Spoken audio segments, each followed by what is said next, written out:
5 মিনিটের বক্তব্যে আর কিছু হোক না হোক, আমার যতই তোমরা শেখায়ত করো সমস্যা নেই, তারপর মওলা আলীর সামনে শেখায়ত করা বন্ধ করে দিয়েছে। ঠিক কিনা? 5 মিনিটের গর্জনে অন্তত আর কিছু করতে পারি না পারি, মওলা আলীর সামনে গোস্তাকি করার যে দিদি সেটা বন্ধ করে দিয়েছে। এটা হচ্ছে আমার সফলতা। অন্তত এই সমস্ত মুনাফিক দুশমনে আহলে বাইতের যারা চক্র, এদের বিট কাঁপিয়ে দিয়েছে। ঠিক কিনা? বাংলার জমিনে মওলা আলীর শানে গোস্তাকি করতে গেলে চিন্তা করে করতে হবে। কি তোমরা মওলা আলীর শানে গোস্তাকি করবো, আমরা কি এই ভয়ে বসে থাকবো? কি বলেন? তোমার ফতোয়ার বই আমি বসে থাকবো? শিয়াল 2000 5000 হইল, বাঘ এসে যখন একটা হুঙ্কার দেয়, 5000 শিয়াল কিন্তু বাঘে একটাও কিন্তু সামনে দাঁড়ায় না। কিনা? তোমরা শিয়ালের দলগুলোর জন্য বাঘের একটা হুঙ্কারই যথেষ্ট। সেটা ওই 10ই মুহররম হয়ে গেছে। ঠিক কিনা? বৈশা বৈশা কুড়ুর কুড়ুর করতে পারবা, সামনে আইসা কথা বলার হেডাম একটা নেই। হিম্মত থাকলে সামনে এসে কথা বলো, কিন্তু হক কথা বলতে আমরা ছাড়বো না। ঠিক কিনা? এখানে আহলে বাইতকে যেখানে আল্লাহ পাক পুত পবিত্র করে রাখার ঘোষণা দিয়েছে, তুমি আল কোরআনের বিরুদ্ধে, আল্লাহর বিরুদ্ধে যুদ্ধ ঘোষণা করতেছে। মওলা আলী সেরা কথা মদ পান করেছেন, নাউজুবিল্লাহ বলেন। ইমান থাকবে? মওলা আলী এটাকে উনি কি শুধু সাহাবী? হ্যাঁ, মওলা আলী শানে গোস্তাকি হইলে তোমরা আওয়াজ করো না, চুপ মেরা থাকো। এটা কি কেমনে ঢাকনা দিবা?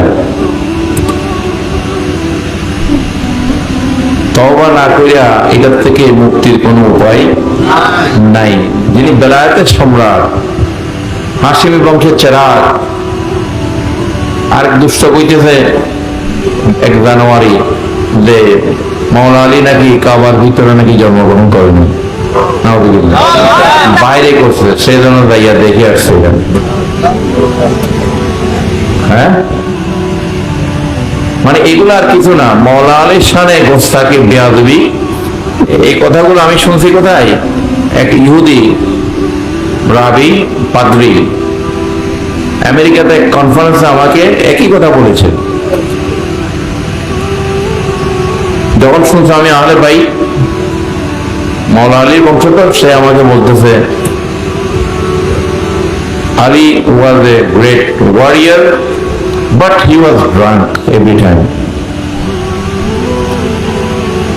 এক ইহুদি পাদ্রী আমার বলতেছে আলী অনেক বড় মাপের যোদ্ধা ছিলেন, কিন্তু উনি প্রায় সময় মদ খেয়ে মাতাল থাকতেন।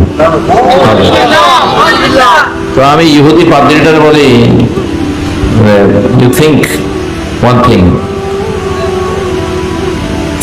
if anyone drunk every time, always, he cannot fight.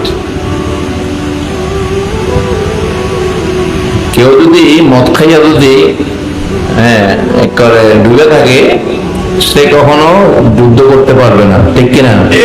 কখনো গ্রেট ওয়ারিয়ার হতে পারবে না। পারবে? তো এই চক্রান্ত কিন্তু ইহুদি নাসারাদের মওলা আলীকে অসম্মান করার। কারণ আমার নবীর পরে তারা যাকে টার্গেট করেছে, নবীর সাথে অনেক গোস্তাকি করেছে। ঠিক কিনা?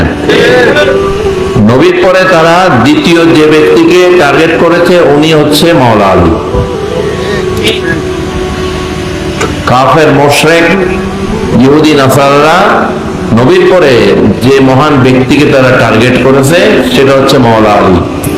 তো এখন ইহুদি নাসারা মুশরিকদের কথা, কাফেরদের কথা যদি কোনো ইমানদার নামধারী বা সুন্নি নামধারী কেউ যদি এটাকে জোর করে এটাকে বাস্তবায়ন করতে চায়, এই কথা আমরা কি এটা মানবো? আমি তো দেখি যে এদের সাথে এদের মিল আছে। ওয়াহাবিদের সাথে এদের মিল। আজকে ওয়াহাবিদের বা এই সমস্ত খারেজি রাফিজিদের যে ভাষা, এটা সুন্নিদের ভাষা হইতে পারে না। আমার কথাগুলো এটাই ছিল, ঠিক কিনা? মাইজভান্ডারীদেরকে এই আহলে বাইতের পক্ষে মওলা আলীর শানে গোস্তাকি ব্যাপারে কথা বলেছি, এই জন্য মাইজভান্ডারীদেরকে তারা শিয়া বানাবার জন্য উঠে পড়ে লেগেছে। তাদের কথার বাইরে কেউ বললে সে শিয়া, সে কাফের, যেন এই ফতোয়া যেন তারাই বানায় রাখছে। ফতোয়া বোর্ড, শরিয়া বোর্ড আমাদেরও আছে, ঠিক কিনা? ফতোয়া কার বিরুদ্ধে দিচ্ছ? আহলে বাইতের বিরুদ্ধে। অন্তত সাহাবী থাকবে না, সাহাবীরা চলে যাবে, তাবিঈন চলে যাবে, চলে গেছে, তাবিঈন চলে গেছে। এখন কি তাবিঈন পাওয়া যাবে? সাহাবী পাওয়া যাবে? কিন্তু আমার